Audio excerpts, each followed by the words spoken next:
Hey everybody, my name is Alex Soul, and these are my daughters. Hi, I'm Symphony. Hi, I'm Scott.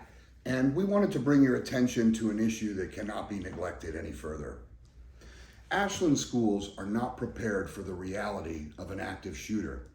And this is due to a lack of funding for preventative solutions that meet the highest safety standards. My daughter's school, Bellevue, has glaring vulnerabilities that must be addressed immediately. We are going to be doing a presentation on these glaring vulnerabilities and how we can give these kids that highest standard of safety on July 13th from 5:30 to 7. This event is going to be completely free for the community.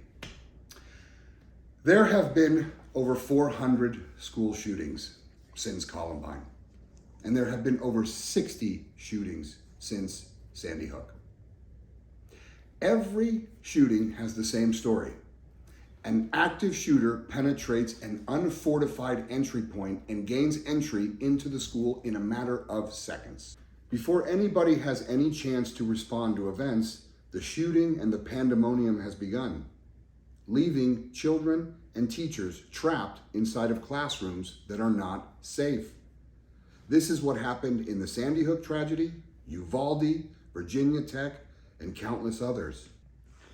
I recently went to my daughter's elementary school, Bellevue, and I asked the principal, what would happen if right now a shooting event started and the shooter was trying to shoot through that front door right there? Is that door bulletproof? She said, no. I said, that door is 20 feet from my daughter and other children's classrooms. They would have no time to evacuate. What would they do? Do they at least have a safe zone to retreat to? She said, we don't have a safe zone. I left that meeting feeling so upset because I realized my daughter's school is not prepared to have the best possible outcome. If this happened at her school, it would be the worst case scenario, no different than Sandy Hook, Uvalde, and all of the other tragedies before it. That's when my daughters and I started thinking about, well, what is a solution to this problem? What is the problem?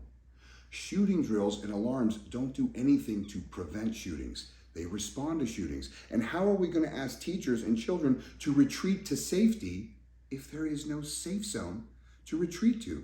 Their classrooms make them trapped. They would not be safe. So, what is the solution? Turning our children's classrooms into guaranteed safe zones. Good morning. Harrington Park, New Jersey is one of the local school districts making this investment. They have purchased over 50 of these doors. Each of them are made of steel and they are all bullet resistant. Gary, does he know where the shooter is?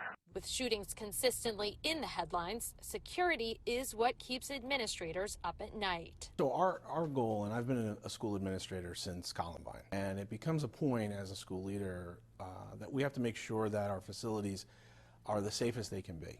With the turn of the lock, 12 steel bars are engaged. Bullet-resistant glass and 150 pounds of solid steel block any threat outside. The cost is $2,500 per door. Students at an all-girls Jewish school in Crown Heights will kick off their new year with these new doors. The yeshiva was able to get funding through a grant with the Department of Homeland Security. I believe these measures should have been put in place a long time ago.